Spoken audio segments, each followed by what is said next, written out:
겨울 한강 나루터. 새벽 안개가 강 위를 덮고 있었습니다. 윤서는 발걸음을 멈췄습니다. 물가에 비단 보자기 하나가 걸려 있었습니다. 젖은 모서리가 물결에 천천히 흔들리고 있었습니다. 윤서는 보자기를 집어들었습니다. 차가웠습니다. 그리고 무거웠습니다. 그는 숨을 삼켰습니다. 조심스럽게 보자기를 풀었습니다. 그 안에는 갓난아기가 있었습니다. 울지 않았습니다. 떨지도 않았습니다. 아이는 눈을 뜬 채 윤서를 바라보고 있었습니다. 윤서는 그 시선을 피하지 못했습니다. 그 순간 보자기 안에서 딱딱한 것이 손에 닿았습니다. 봉서 하나, 밀랍으로 봉해진 문서였습니다. 윤서는 봉서를 들어 올렸습니다. 거기에 찍힌 관인을 보는 순간 그의 손이 멈췄습니다. 포도청 관인. 윤서는 아이를 다시 내려다보았습니다. 그리고 생각했습니다. 이 아이는 버려진 것이 아니었습니다. 그날 이후 윤서의 삶은 다시는 원래 자리로 돌아가지 않았습니다. 구독과 좋아요를 눌러주시면 이야기가 계속됩니다. 순조 13년 동짓달, 한강 나루터의 새벽 안개가 자욱했습니다. 박윤서는 포도청 나졸이었습니다. 하금 나졸. 벼슬도 없고 녹봉도 적었습니다. 그날도 순찰을 돌고 있었습니다. 나졸님, 나졸님. 뱃사공이 달려왔습니다. 보자기에 갓난아기가 실려 떠내려왔습니다. 윤서는 강가로 뛰어갔습니다. 물가에 비단 보자기 하나가 보였습니다. 윤서는 보자기를 집어들었습니다. 무거웠습니다. 천천히 펼쳤습니다. 그 안에는 갓난아이가 있었습니다. 울지도 않고 조용했습니다. 눈을 뜨고 윤서를 바라보았습니다. 윤서는 숨이 막혔습니다. 이게 무슨... 보자기 안에 봉서가 하나 있었습니다. 밀봉된 봉서, 밀랍으로 단단히 봉해져 있었습니다. 그리고 그 위에 찍힌 관인. 윤서는 관인을 보았습니다.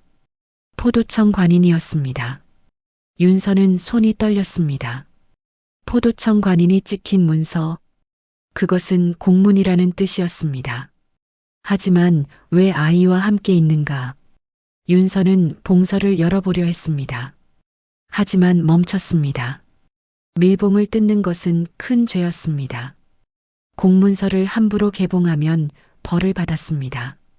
그리고 윤서는 글을 몰랐습니다. 한글도 한문도 배울 기회가 없었습니다. 윤서는 아이를 안았습니다. 아이는 여전히 울지 않았습니다. 다만 윤서를 바라보았습니다. 누가 너를 버린 것이냐? 윤서는 주위를 둘러보았습니다. 아무도 없었습니다. 뱃사공만 멀리서 지켜보고 있었습니다. 윤서는 생각했습니다. 이것을 포도청에 보고하면 어떻게 될까? 아이는 어떻게 될까? 버려진 아이. 신분도 없는 아이. 포도청 관인이 찍힌 봉서와 함께 있는 아이. 뭔가 이상했습니다. 위험한 냄새가 났습니다.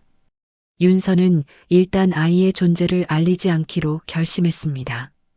윤서는 아이를 품에 안고 행랑채로 돌아왔습니다. 행랑채는 좁았습니다. 방 하나에 부엌 하나. 홀로 사는 윤서에게는 충분했습니다. 윤서는 아이를 누였습니다. 아이는 여전히 울지 않았습니다. 다만 천장을 바라보았습니다. 윤서는 봉서를 꺼냈습니다. 밀봉된 봉서, 포도청 관인. 도대체 뭐가 적혀 있는 것이냐? 윤서는 그를 아는 사람을 찾아야 했습니다. 하지만 누구를 믿을 수 있을까? 포도청 관인이 찍힌 문서, 함부로 보여줄 수 없었습니다. 윤서는 봉서를 장롱 깊숙이 숨겼습니다. 그리고 다음 날 아침, 포도청으로 출근했습니다. 상급자가 물었습니다. 어젯밤 보자기에 담긴 아이 신고건은 어찌 되었느냐? 뱃사공의 입을 통해 이미 아이의 존재가 상급자에게 알려진 것이었습니다. 윤서는 고개를 숙였습니다. 강물에 떠내려가 찾지 못했습니다. 그래, 그럼 보고서에 글이 적어라. 윤서는 보고서를 작성했습니다. 아기가 담긴 보자기 유실, 거짓 보고였습니다. 윤서는 이제 범죄자가 되었습니다.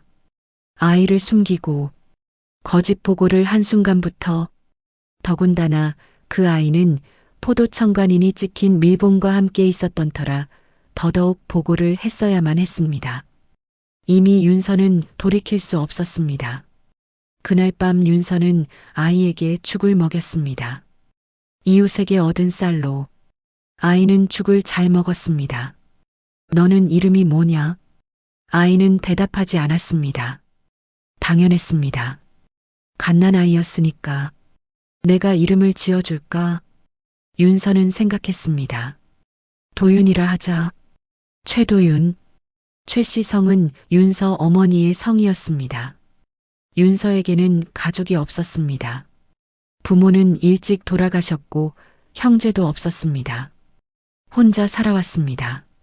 하지만 이제 아이가 있었습니다. 시간이 흘렀습니다. 5년이 지났습니다. 도윤은 잘 자랐습니다. 말이 빨랐고 걸음도 빨랐습니다. 하지만 가장 빠른 것은 눈이었습니다. 도윤은 모든 것을 보았습니다. 길에 떨어진 동전, 담벼락의 작은 구멍, 사람들의 표정, 모두 놓치지 않았습니다. 한 번은 떡가게 앞에서 도윤이 윤서에게 급히 말했습니다. 아버지, 저 사람은 도둑이에요. 뭐라고? 저 사람 소매에 떡이 숨겨져 있어요. 윤서가 확인하니 정말 도둑이었습니다. 도윤의 관찰은 정확했습니다. 어느 날 윤서는 장터에서 일어난 도난 사건을 살피고 있었습니다. 어느 가게에서 돈 상자를 털렸다는 신고였습니다. 윤서는 가게 주인에게 몇 마디를 묻고 가게 안쪽을 먼저 둘러보았습니다. 안채로 들어가는 좁은 길목, 그곳만 땅이 젖어 진탕이 되어 있었습니다. 그때 도윤이 근처의 어떤 사내를 보며 말했습니다. 아버지, 이상해요. 윤서가 물었습니다. 무엇이 이상하냐? 도윤이 장터 바닥을 가리켰습니다. 여긴 말라서 먼지만 있어요. 그런데 저 사람 신발엔 진흙이 묻어 있어요. 그제야 윤서는 장터 바닥을 제대로 보았습니다. 말라 있었습니다. 비가 온 흔적도 없었습니다. 윤서는 다시 가게 안쪽 길을 떠올렸습니다. 아침에 물을 쏟았다는 주인의 말, 안채로 드나드는 길목에만 남아있던 진흙. 윤서는 고개를 끄덕였습니다. 저 진흙은 장터에서 묻을 수 있는 것이 아니다. 도윤이 다시 말했습니다. 그런데 저 사람 그냥 가만히 서 있어요. 가게도 안 보고 물건도 안 사고요. 윤서는 사내를 바라보았습니다. 그는 가게에서 멀리 떨어지지 않은 곳에서 주변을 힐끗거리며 서성이고 있었습니다. 윤서가 낮게 말했습니다. 도둑은 한 번 훔치고 끝내지 않는다. 더 챙길 것이 없는지 살핀다. 윤서는 사내에게 다가갔습니다. 그대 잠시 신발을 보여주시오. 사내가 본능적으로 한 걸음 물러섰습니다. 윤서는 신발 바닥을 보았습니다. 검은 진흙이 홈 사이에 깊게 박혀 있었습니다. 윤서가 말했습니다. 그 가게 안채로 들어간 자만 이 진흙을 밟게 되어 있소. 사내의 얼굴이 굳었습니다. 윤서는 손을 내밀었습니다. 훔친 돈 상자 어디에 숨겼소? 사내는 더 버티지 못하고 고개를 떨구었습니다. 정말 범인이었습니다. 사내의 신발에 묻은 진흙은 보통 사람들의 눈에는 보이지 않는 소량이었지만 도윤의 날카로운 눈은 그것을 잡아낸 것이었습니다. 윤서는 상급자에게 보고했습니다. 나졸 박윤서, 범인을 잡았습니다. 상급자는 기뻐했습니다. 잘했다. 내가 위에 보고하겠다. 하지만 공은 윤서에게 돌아오지 않았습니다. 상급자가 가로챘습니다. 이번 사건은 내가 지휘했다. 윤서는 아무 말도 하지 못했습니다. 그저 고개를 숙였습니다. 도윤이 물었습니다. 아버지, 왜 말씀 안 하세요? 아버지가 잡은 건데. 도윤아, 세상은 그런 거란다. 그게 무슨 말이에요? 힘없는 사람은 공을 빼앗겨도 참아야 한다. 도윤은 이해할 수 없었습니다. 하지만 기억했습니다. 모든 것을 기억했습니다. 도윤은 10살이 되었습니다. 글을 배웠습니다. 이웃 서당 훈장이 가르쳐 주었습니다. 이 아이는 총명하구먼. 글을 빨리 익히는구나. 도윤은 한글과 한문을 모두 배웠습니다. 책을 읽었습니다. 윤서가 빌려온 책들을, 역사책, 법전, 사건 기록 모두 읽고 외웠습니다. 윤서는 여전히 하급 나졸이었습니다. 15년을 일했지만 승진은 없었습니다. 공은 늘 상급자들이 가져갔습니다. 하지만 윤서는 불평하지 않았습니다. 도윤만 건강하면 됐습니다. 도윤의 존재는 여전히 비밀이었습니다. 포도청 사람들은 몰랐습니다. 윤서에게 아들이 있다는 것을. 어느 날 행랑채에 노인이 찾아왔습니다. 늙은 포졸이었습니다. 윤서, 오랜만이구먼. 김포졸님, 어인일이십니까? 요즘 포도청에서 옛 사건을 다시 캔다는 소문이 돌더구먼. 예전 사건 기록뿐 아니라 문서에 남지 않은 처리까지 살핀다 하더군. 자네 성정을 아니까 괜히 이름 오를까 걱정돼 들렀네. 노인은 방 안을 둘러보았습니다. 윤서는 잠시 망설이다가 장롱 위에 올려두었던 낡은 보자기를 내려놓았습니다. 이게 뭔가? 그냥 오래된 물건입니다. 윤서는 조심스럽게 보자기를 풀었습니다. 그 안에서 밀봉된 봉서 하나가 드러났습니다. 포도청 관인이 찍힌 봉서. 노인의 얼굴이 굳었습니다. 이 관인, 최정겸 대장의 것이네. 윤서는 숨이 막혔습니다. 최정겸이 누구입니까? 노인은 한숨을 쉬었습니다. 10년 전 포도대장이었네. 영모 혐의로 죽었지. 영모? 그렇다네. 하지만 영모가 아니었다는 소문도 있었네. 포도청 내부 비리를 조사하다 누명을 썼다는. 윤서는 손이 떨렸습니다. 이 봉서는 어디서 났나? 10년 전 한강에서 주웠습니다. 노인은 윤서를 보았습니다. 그때 아이도 함께 있었겠구먼. 윤서는 고개를 숙였습니다. 노인은 봉서를 내려놓았습니다. 윤서, 이것은 위험하네. 이 봉서를 열어보게. 저는 글을 모릅니다. 그럼 아이에게 읽게 하게. 그날 밤 윤서는 도윤을 불렀습니다. 도윤아. 예, 아버지. 이것을 읽어보겠느냐? 윤서는 봉서를 내밀었습니다. 도윤은 봉서를 받았습니다. 밀랍을 조심스럽게 떼어냈습니다. 그리고 펼쳤습니다. 한문으로 빼곡히 적혀 있었습니다. 도윤은 읽기 시작했습니다. 포도대장 최정겸이 적는다. 본인은 포도청 내부 비리를 조사하던 중 영모 누명을 쓰게 되었다. 봉서에는 포도청의 내부 비리가 상세히 기록되어 있었습니다. 본인이 죽으면 이 문서가 발견될 것이다. 내 아들을 부탁한다. 이 아이는 죄가 없다. 이 아이를 반드시 살려주시오. 도윤의 목소리가 떨렸습니다. 아버지, 이게 무엇입니까? 윤서는 눈을 감았습니다. 도윤아, 사실은 10년 전 이 문서와 함께 너를 한강 나루터에서 주었단다. 도윤은 봉서를 다시 읽었습니다. 그럼 내 진짜 아버지는 최정겸입니까? 윤서는 고개를 끄덕였습니다. 그렇다. 너는 최정겸 대장의 아들이다. 유복자다. 도윤은 충격을 받았습니다. 하지만 울지 않았습니다. 다만 봉서를 꽉 쥐었습니다. 그럼 저는 역적의 자식입니까? 아니다. 내 아버지는 역적이 아니다. 아마도 누명을 썼던 것 같다. 윤서는 도윤을 안았습니다. 너를 지키기 위해 10년을 숨겨왔다. 도윤은 조용히 말했습니다. 이제 알았습니다. 왜 제 존재를 숨겨야 했는지, 왜 포도청에 가면 안 된다고 하셨는지. 윤서는 고개를 끄덕였습니다. 그렇다.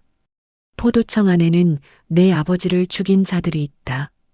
일주일 후 포도청에 명령이 내려졌습니다. 최정겸의 유복자를 찾아라.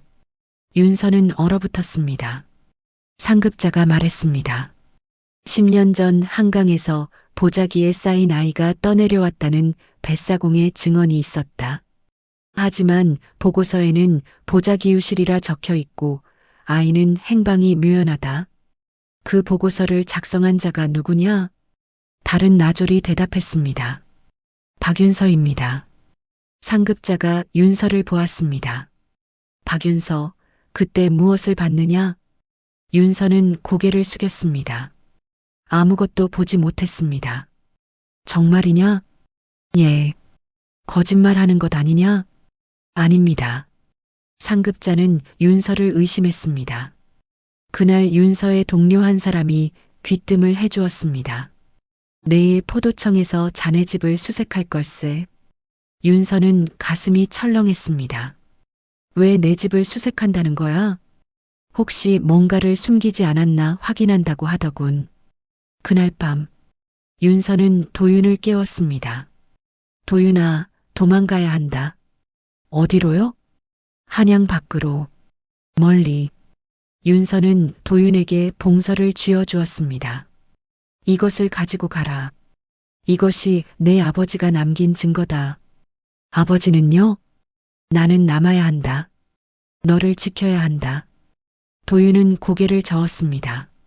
아버지도 같이 가요. 안 된다. 내가 남아서 시간을 벌어야 한다. 윤서는 도윤을 안았습니다. 잘 살아라. 그리고 언젠가 억울하게 돌아가신 내 아버지의 누명을 벗겨드려라. 다음 날 아침, 포도청 수색조가 윤서의 집에 왔습니다. 하지만 도윤은 없었습니다. 봉서도 없었습니다. 상급자가 윤서를 신문했습니다. 너가 그때 아이를 숨겨준 것이 아니냐? 아이는 지금 어디 있느냐? 저는 모르는 일입니다. 거짓말 마라. 정말 모릅니다. 상급자는 증거를 내밀었습니다. 이것을 보아라. 내가 10년 전 작성한 보고서다. 아이가 담긴 보자기유실이라 적혀 있다. 하지만 뱃사공의 증언에 의하면 분명히 아이가 있었다고 한다. 너는 보고서를 조작했다. 윤서는 고개를 들었습니다. 그렇습니다. 왜 조작했느냐? 아이를 살리고 싶었습니다. 너는 역적의 자식을 숨긴 것이다.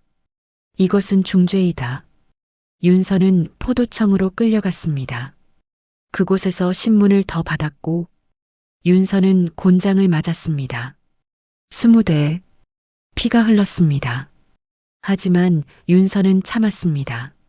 아이가 어디 있느냐? 모릅니다. 끝까지 말하지 않겠다는 것이냐? 정말 모릅니다. 윤서는 파직되었습니다. 15년을 일한 포도청에서 쫓겨났습니다. 아이를 발견할 당시 윤서가 그 아이가 역적의 자식인 것을 몰랐고 포도청에서 오래 일한 점이 정상 참작이 되어 그 정도에서 처벌이 끝났습니다. 하지만 윤서는 후회하지 않았습니다. 도윤을 지켰으니까.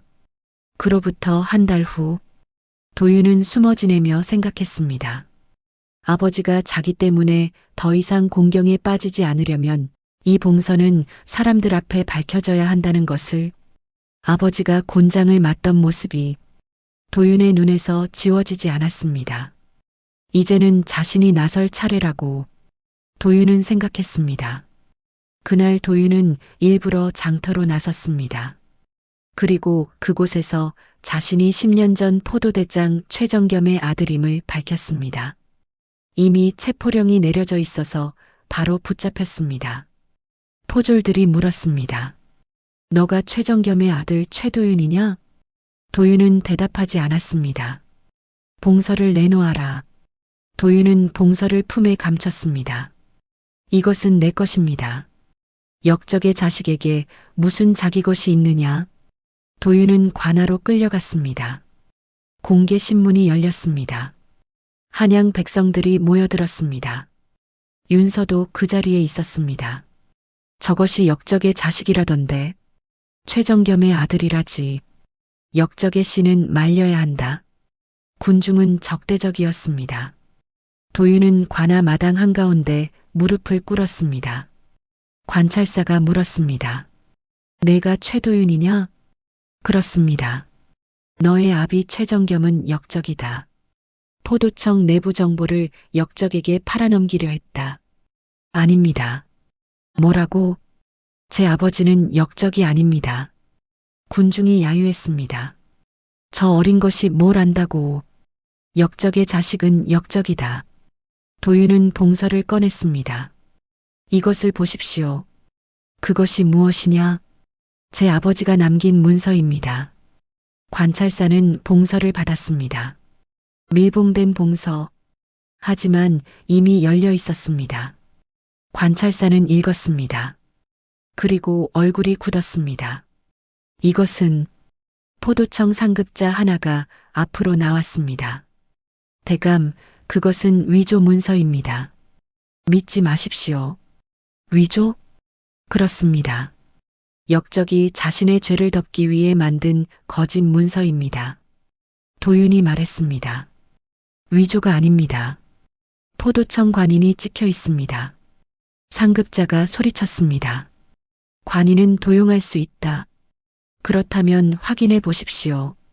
이 봉서가 언제 작성되었는지. 그때 윤서가 군중 사이에서 나왔습니다. 절뚝이며 걸어왔습니다. 곤장 맞은 상처가 아직 아물지 않았습니다. 대감, 제가 증언하겠습니다. 너는 누구냐? 전 포도청 나졸 박윤서입니다. 너는 파직된 자다.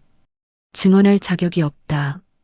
하지만 저는 10년 전 그 아이를 발견한 사람입니다. 군중이 술렁였습니다. 윤서는 말했습니다. 10년 전 한강 나루터에서 이 아이와 봉서를 함께 발견했습니다. 그때 봉서는 밀봉되어 있었습니다. 그것이 무슨 증거가 되느냐? 10년 전 밀봉된 문서를 누가 위조할 수 있겠습니까? 그때 이 아이는 갓난아기였습니다. 관찰사가 고개를 끄덕였습니다. 그 말에 일리가 있구나. 도윤이 천천히 고개를 들었습니다. 그리고 관찰사를 바라보았습니다.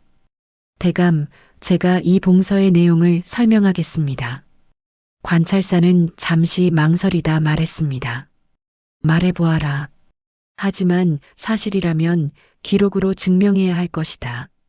도윤은 봉서를 조심스럽게 펼쳤습니다. 종이는 오래되어 누렇게 발에 있었지만 글씨는 또렷했습니다. 이 문서에는 날짜가 적혀 있습니다. 순조 3년 동짓달 초하루입니다. 관찰사가 물었습니다. 그 날짜가 무엇을 뜻하느냐? 도윤은 숨을 고르고 말했습니다. 그날은 제 아버지가 체포되기 하루 전입니다. 장내가 술렁였습니다. 그리고 이 문서에는 포도청 내부 비리에 대한 기록이 적혀 있습니다. 관찰사의 눈빛이 날카로워졌습니다. 구체적으로 말해보아라. 도윤은 고개를 끄덕였습니다. 포도청 상급자들이 죄인을 풀어주고 그 대가로 뇌물을 받은 기록입니다. 날짜와 죄수의 이름, 액수까지 모두 적혀 있습니다.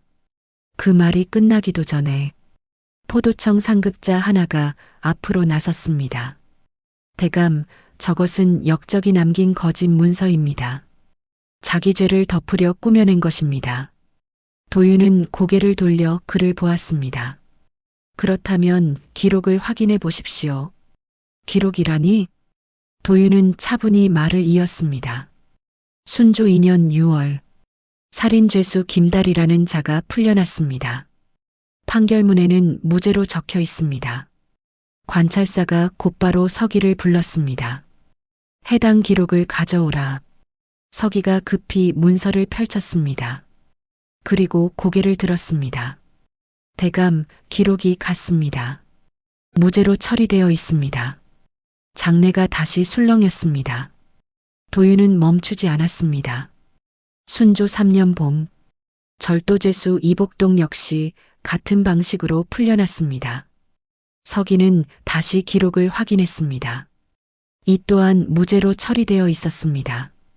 관찰사는 팔짱을 끼고 도윤을 보았습니다. 계속 말해보아라. 도윤은 한 사람을 가리켰습니다. 두 사건 모두 담당 포졸은 같은 사람이었습니다. 사람들의 시선이 그 상급자에게 쏠렸습니다. 그의 얼굴이 점점 창백해졌습니다. 이것은 우연입니다. 제가 우연히 그 사건들을 맡았을 뿐입니다. 도윤은 고개를 저었습니다. 우연이라 하기엔 증인이 모두 같은 날 증언을 번복했습니다. 그리고 그 직후 판결이 뒤집혔습니다. 관찰사의 목소리가 낮아졌습니다. 그렇다면 내 아버지는 왜 영모 혐의를 받았느냐? 도윤은 잠시 봉서를 내려다보았습니다. 그리고 다시 고개를 들었습니다. 제 아버지는 포도대장이었습니다. 포도청의 내부 비리를 조사하던 중 이 문서를 작성했습니다. 아버지는 뿌리 깊은 포도청의 비리를 철저히 파헤치려고 했습니다. 그러자 자신들의 죄가 드러날 것을 우려한 자들이 아버지에게 누명을 씌워 제거하려고 했던 것입니다. 그들은 아버지의 거짓 영모 혐의를 상부에 보고했고, 그래서 그 다음 날 아버지는 영모 누명을 쓰고 체포되었습니다. 관찰사의 눈빛이 흔들렸습니다. 그것이 사실이냐? 그렇습니다. 도윤은 상급자들을 차례로 바라보았습니다. 이 사람들이 제 아버지를 죽였습니다. 잠시 침묵이 흘렀습니다. 그 침묵을 먼저 깬 것은 상급자들 자신이었습니다.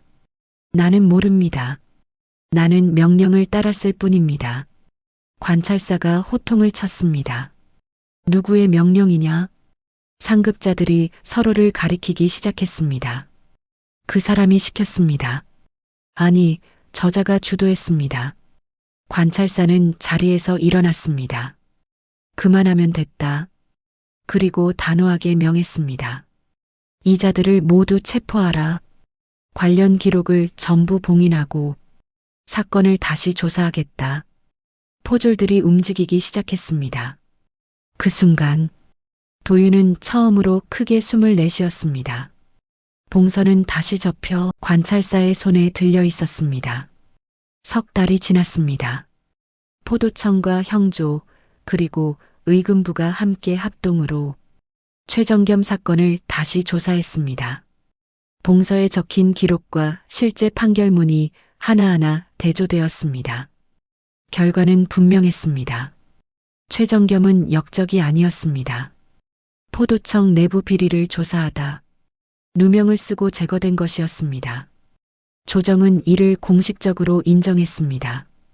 왕은 교지를 내려 최정겸의 죄를 씻고 이름을 복권시켰습니다. 관직 역시 명예회복 조치가 내려졌습니다. 도윤은 최정겸의 아들로 공식 등록되었습니다.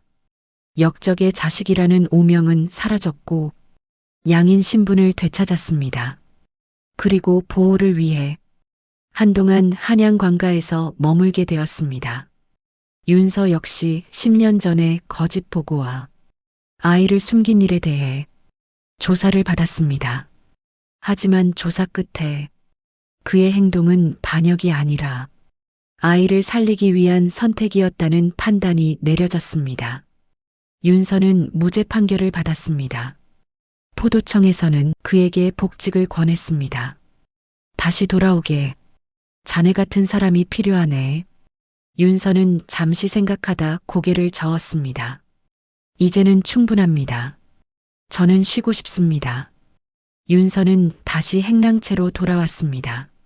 아무 직책도 아무 녹봉도 없는 삶이었지만 마음만은 가벼웠습니다. 며칠 뒤 도윤이 찾아왔습니다. 아버지, 윤서는 그 목소리를 듣고 고개를 들었습니다. 도윤은 예전과 달라져 있었습니다. 옷차림은 단정했고 눈빛은 더 깊어져 있었습니다. 저를 키워주셔서 감사합니다. 윤서는 아무 말 없이 도윤의 어깨를 두드렸습니다. 잘 살아라. 그것이면 된다. 도윤은 고개를 숙였습니다. 반드시 다시 오겠습니다. 시간은 다시 흘렀습니다. 그로부터 15년이 지났습니다. 이제 청년이 된 도윤은 과거에 급제했습니다. 묵가였습니다. 실력으로 이름을 알렸습니다. 그리고 포도청에 들어갔습니다. 현장을 알고 기록을 읽을 줄 아는 인재로 빠르게 인정받았습니다. 세월이 흘러 마침내 도윤은 포도대장이 되었습니다. 아버지가 서 있던 자리였습니다. 그의 첫 명령은 새로운 수사가 아니었습니다. 포도청 공울록을 펼치게 하라. 그리고 그 안에 한 이름을 적게 했습니다. 박윤서. 10년간 최정겸의 아들을 보호하고 진실을 지킨 자. 왕은 윤서를 불러 벼슬을 내리려 했습니다. 윤서는 고개를 숙여 사양했습니다. 저는 그저 사람 하나를 살렸을 뿐입니다. 도윤이 물었습니다. 아버지, 왜 저를 구하셨습니까? 위험하셨을 텐데요. 윤서는 잠시 하늘을 보았습니다. 그날 한강에서 내가 나를 바라보던 눈빛을 잊지 못한다. 울지도 소리치지도 않고 그저 나를 바라보던 사랑스러운 눈빛이었다. 그래서 나도 너를 사랑으로 대하기로 했었다. 도윤의 눈시울이 붉어졌습니다. 감사합니다, 아버지. 윤서는 고개를 저었습니다. 아니다. 고마운 것은 나다. 나는 평생 하급 나졸로 살았다. 아무도 기억하지 않을 삶이었다. 하지만 너를 살리며 알았다. 사람 한 명을 지키는 일이 가장 큰 일이란 것을. 훗날 승정원 기록에는 이렇게 적혔습니다. 순조 33년 봄, 최정겸 복권, 최도윤 포도대장 임명, 박윤서 공훈 기록. 단 몇 줄. 하지만 그 뒤에는 10년의 침묵과 한 사람의 양심과 하나의 선택이 있었습니다. 도윤을 살린 것은 자신의 위험을 무릅쓰고 도윤에게 사랑을 주기로 한 윤서의 선택이었습니다. 지금까지 긴 이야기를 시청해 주셔서 감사합니다.